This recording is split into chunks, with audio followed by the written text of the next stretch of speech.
ಇನ್ನು ಇತರೆ ಸುದ್ದಿಯನ್ನು ನೋಡೋದಾದ್ರೆ ಮುಂಗಾರು ಮಳೆ ರೈತರ ಜೀವನಾಡಿ. ಮುಂಗಾರು ಮಾರುತ ಸಕಾಲಕ್ಕೆ ಎಂಟ್ರಿ ಆದರೆ ಮಾತ್ರ ದೇಶದ ರೈತರು ನಿಶ್ಚಿಂತೆಯಿಂದಿರಲು ಸಾಧ್ಯ. ಆದರೆ ಎಲ್ ನೀನೋ ಕಾಟ ಮುಂಗಾರು ಮಾರುತಗಳಿಗೆ ಅಡ್ಡಿಯಾಗಿತ್ತು. ಹೀಗಿದ್ರೂ 4 ದಿನಗಳ ಕಾಲ ತಡವಾಗಿ ಮುಂಗಾರು ಮಾರುತ ಕೇರಳಕ್ಕೆ ಎಂಟ್ರಿ ಆಗಿದೆ. ಕೇರಳಂಗೆ ಇವತ್ತು ಮುಂಗಾರು ಮಾರುತ ಪ್ರವೇಶ ಮಾಡಿದೆ.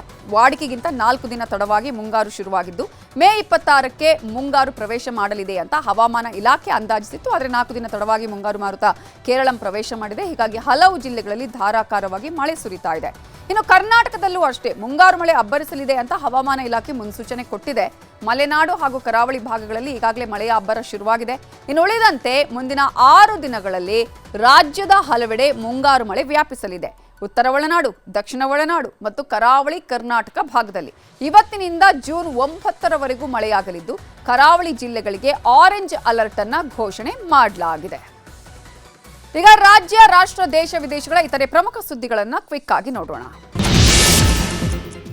ರಾಜ್ಯಸಭಾ ಚುನಾವಣೆಗೆ ನಾಳೆ ಎಐಸಿಸಿ ಅಧ್ಯಕ್ಷ ಮಲ್ಲಿಕಾರ್ಜುನ ಖರ್ಗೆ ನಾಮಪತ್ರ ಸಲ್ಲಿಕೆ ಮಾಡಲಿದ್ದಾರೆ. ನಾಳೆ ಮಧ್ಯಾಹ್ನ 12:30ಕ್ಕೆ ಬೆಂಗಳೂರಿನ ವಿಧಾನಸೌಧದಲ್ಲಿ ಮಲ್ಲಿಕಾರ್ಜುನ ಖರ್ಗೆ ನಾಮಪತ್ರವನ್ನು ಸಲ್ಲಿಸಲಿದ್ದಾರೆ. ಖರ್ಗೆ ಜೊತೆಗೆ ಮನ್ಸೂರ್ ಅಲಿ ಖಾನ್ ಸಹ ನಾಮಪತ್ರ ಸಲ್ಲಿಕೆ ಮಾಡಲಿದ್ದಾರೆ. ಈ ವೇಳೆ ರಾಹುಲ್ ಗಾಂಧಿಯೂ ಭಾಗಿಯಾಗುವ ಸಾಧ್ಯತೆ ಇದೆ. ಎನ್ಡಿಎ ಒಕ್ಕೂಟದ ವಿರುದ್ಧ ಜೂನ್ 8ರಂದು ನವದೆಹಲಿಯಲ್ಲಿ ಇಂಡಿಯಾ ಒಕ್ಕೂಟದ ಮಹತ್ವದ ಸಭೆ ನಡೆಯಲಿದೆ. ಸಭೆಗೂ ಮುನ್ನವೇ ತಮಿಳುನಾಡಿನ ಡಿಎಂಕೆ ಪಕ್ಷ ಶಾಕ್ ಕೊಟ್ಟಿದೆ. ಚುನಾವಣೆಯಲ್ಲಿ ಕಾಂಗ್ರೆಸ್ ಪಕ್ಷವು ತಮಗೆ ದ್ರೋಹ ಎಸಗಿದೆ ಅಂತ ಆರೋಪಿಸಿ ಮಾಜಿ ಸಿಎಂ ಎಂಕೆ ಸ್ಟಾಲಿನ್ ನೇತೃತ್ವದ ಡಿಎಂಕೆ ಪಕ್ಷ ಜೂನ್ 8ರ ಸಭೆಯನ್ನು ಬಹಿಷ್ಕರಿಸಲು ನಿರ್ಧಾರ ಮಾಡಿದೆ. ವಿಶೇಷ ಸಂಸತ್ ಅಧಿವೇಶನದಲ್ಲಿ ಸೋಲು ಕಂಡಿದ್ದ ಮಹಿಳಾ ಮೀಸಲಾತಿ ಬಿಲ್ ಮತ್ತು ಲೋಕಸಭಾ ಕ್ಷೇತ್ರಗಳ ಮರು ವಿಂಗಡಣಾ ಮಸೂದೆಗಳ ವಿಷಯ ಮುಂಗಾರು ಅಧಿವೇಶನದಲ್ಲಿ ಮತ್ತೊಮ್ಮೆ ಮುಂಚೂಣಿಗೆ ಬರುವ ಸಾಧ್ಯತೆ ಇದೆ. ಸಂಸತ್ತಿನ ಮಳೆಗಾಲದ ಅಧಿವೇಶನದಲ್ಲಿ ಬಿಲ್ಗಳನ್ನು ಮತ್ತೆ ಮಂಡಿಸಲು ಕೇಂದ್ರ ಸರ್ಕಾರ ತಯಾರಿ ಮಾಡಿಕೊಂಡಿದೆ. ಡಿಕೆಶಿ ಸಿಎಂ ಆಗ್ತಿದ್ದಂತೆ ಮೇಕೆದಾಟು ಅಣೆಕಟ್ಟು ವಿವಾದ ಶುರುವಾಗಿದೆ. ತಮಿಳುನಾಡಿನ ಕಾಂಗ್ರೆಸ್ ಸಂಸದ ಮಾಣಿಕ್ಕಂ ಟ್ಯಾಗೋರ್ ಮಾತನಾಡಿ, ಮೇಕೆದಾಟು ಅಣೆಕಟ್ಟು ವಿಚಾರದಲ್ಲಿ ಕರ್ನಾಟಕದ ಜೊತೆ ಯಾವುದೇ ರೀತಿಯ ರಾಜಿ ಮಾಡಿಕೊಳ್ಳಲ್ಲ. ಮೇಕೆದಾಟಿನ ವಿವಾದದಿಂದಲೇ ನಾವು ಡಿಕೆಶಿ ಪದಗ್ರಹಣದಲ್ಲಿ ಭಾಗಿಯಾಗಿಲ್ಲ ಅಂತ ಹೇಳಿದ್ದಾರೆ. ಮಧ್ಯಪ್ರದೇಶದಲ್ಲಿ ಶಾಸಕ ಯೋಗೇಂದ್ರ ಸಿಂಗ್ ಬಾಬಾ ಪ್ರಯಾಣಿಸ್ತಾ ಇದ್ದ ಕಾರು ಶಾಲೆಯ ಗೋಡೆಗೆ ಡಿಕ್ಕಿ ಹೊಡೆದಿದೆ. ಡಿಕ್ಕಿಯ ರಭಸಕ್ಕೆ ಕಾರು ಹೊತ್ತಿ ಉರಿದಿದ್ದು ಶಾಸಕ ಯೋಗೇಂದ್ರ ಸಿಂಗ್ ಬಾಬಾ ಕೂದಲೆಳೆ ಅಂತರದಲ್ಲಿ ಬಚಾವಾಗಿದ್ದಾರೆ.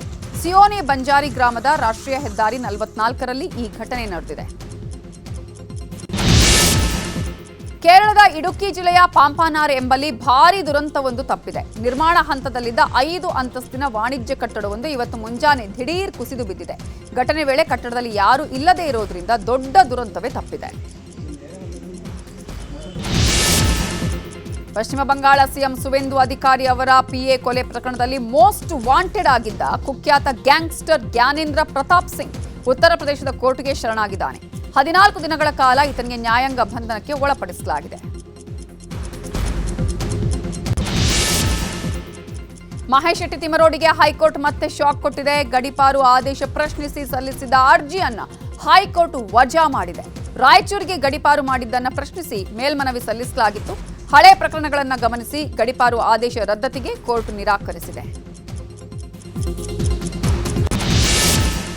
ಪಶ್ಚಿಮ ಬಂಗಾಳದಲ್ಲಿ ಬಿಜೆಪಿ ಸರ್ಕಾರ ಅಧಿಕಾರಕ್ಕೆ ಬರ್ತಾ ಇದ್ದಂತೆ ಮಮತಾ ಬ್ಯಾನರ್ಜಿ ಆಡಳಿತದಲ್ಲಿನ ಹಗರಣಗಳ ತನಿಖೆಗೆ ಕೈ ಹಾಕಿದೆ. ಪೂರ್ವ ಮೇದಿನಿಪುರ ಜಿಲ್ಲೆಯಲ್ಲಿ ನಡೆದ ಉದ್ಯೋಗ ವಂಚನೆ ಪ್ರಕರಣದಲ್ಲಿ ಟಿಎಂಸಿ ಮುಖಂಡ ತಿಲಕ್ ಕುಮಾರ್ ಚಕ್ರವರ್ತಿ ಅನ್ನುವಾತನನ್ನ ಪೊಲೀಸರು ಬಂಧಿಸಿದ್ದಾರೆ. ಇದು ದ್ವೇಷ ರಾಜಕಾರಣ ಅಂತ ಟಿಎಂಸಿ ನಾಯಕರು ಕಿಡಿಕಾರಿದ್ದಾರೆ. ಮಧ್ಯಪ್ರಾಚ್ಯ ಸಂಘರ್ಷದ ನಡುವೆ ಟ್ರಂಪ್ ಮತ್ತೆ ಸುಂಕ ಸಮರ ಸಾರಿದ್ದಾರೆ. ಭಾರತ ಸೇರಿದಂತೆ ಒಟ್ಟು 54 ದೇಶಗಳ ಮೇಲೆ ಶೇಕಡಾ 12.5ರಷ್ಟು ಹೊಸ ಆಮದು ಸುಂಕವನ್ನು ವಿಧಿಸಲು ಟ್ರಂಪ್ ಸರ್ಕಾರ ನಿರ್ಧರಿಸಿದೆ. ಜುಲೈ ಮಧ್ಯದಿಂದ ಜಾರಿಗೆ ಬರುವ ಸಾಧ್ಯತೆಗಳಿವೆ. ಮಧ್ಯಪ್ರಾಚ್ಯದಲ್ಲಿ ಉದ್ವಿಗ್ನತೆ ಮತ್ತೆ ಜೋರಾಗಿದ್ದು ಗಲ್ಫ್ ರಾಷ್ಟ್ರವಾದ ಕುವೈತ್ ಮೇಲೆ ಇರಾನ್ ಕ್ಷಿಪಣಿ ದಾಳಿ ನಡೆಸಿದೆ. ಕುವೈತ್ ವಿಮಾನ ನಿಲ್ದಾಣದ ಮೇಲೆ ದಾಳಿಯಾಗಿದ್ದು ಓರ್ವ ಭಾರತೀಯ ಸಾವನ್ನಪ್ಪಿದ್ದಾನೆ. 63 ಜನರು ಗಾಯಗೊಂಡಿದ್ದಾರೆ. ಪಶ್ಚಿಮ ಏಷ್ಯಾದಲ್ಲಿ ದೀರ್ಘಕಾಲದಿಂದ ನಡೀತಾ ಇರುವ ಇಸ್ರೇಲ್ ಮತ್ತು ಲೆಬನಾನ್ ನಡುವಿನ ಕದನ ವಿರಾಮದ ನವೀಕರಣಕ್ಕೆ ಐತಿಹಾಸಿಕ ಒಪ್ಪಂದವಾಗಿದೆ. ಅಮೆರಿಕದ ಮಧ್ಯಸ್ಥಿಕೆಯಲ್ಲಿ ವಾಷಿಂಗ್ಟನ್ನಲ್ಲಿ ನಡೆದ 4ನೇ ಸುತ್ತಿನ ಮಾತುಕತೆಯ ಬಳಿಕ ಉಭಯ ದೇಶಗಳು ಲೆಬನಾನ್ನ ದಕ್ಷಿಣ ಭಾಗದಲ್ಲಿ ಹಿಜ್ಬುಲ್ಲಾ ಮುಕ್ತ ವಿಶೇಷ ಭದ್ರತಾ ವಲಯಗಳನ್ನು ರಚಿಸಲು ಒಪ್ಪಿಕೊಂಡಿವೆ. ವೆನೆಜುವೆಲಾದ ಹಂಗಾಮಿ ಅಧ್ಯಕ್ಷೆ ಡೆಲ್ಸಿ ರೋಡ್ರಿಗಸ್ 5 ದಿನಗಳ ಭಾರತ ಪ್ರವಾಸದಲ್ಲಿದ್ದಾರೆ. ಇವತ್ತು ದೆಹಲಿಯ ಹೈದರಾಬಾದ್ ಹೌಸ್ನಲ್ಲಿ ಪ್ರಧಾನಿ ಮೋದಿ ಹಾಗೂ ಡೆಲ್ಸಿ ರೋಡ್ರಿಗಸ್ ಮಹತ್ವದ ಮಾತುಕತೆ ನಡೆಸಿದ್ದಾರೆ. ಭಾರತ ಹಾಗೂ ವೆನೆಜುವೆಲಾ ಮಧ್ಯೆ ದ್ವಿಪಕ್ಷೀಯ ಸಂಬಂಧಗಳನ್ನು ಮತ್ತಷ್ಟು ಬಲಪಡಿಸುವ ಕುರಿತು ಮಾತುಕತೆಗಳು ನಡೆದಿವೆ.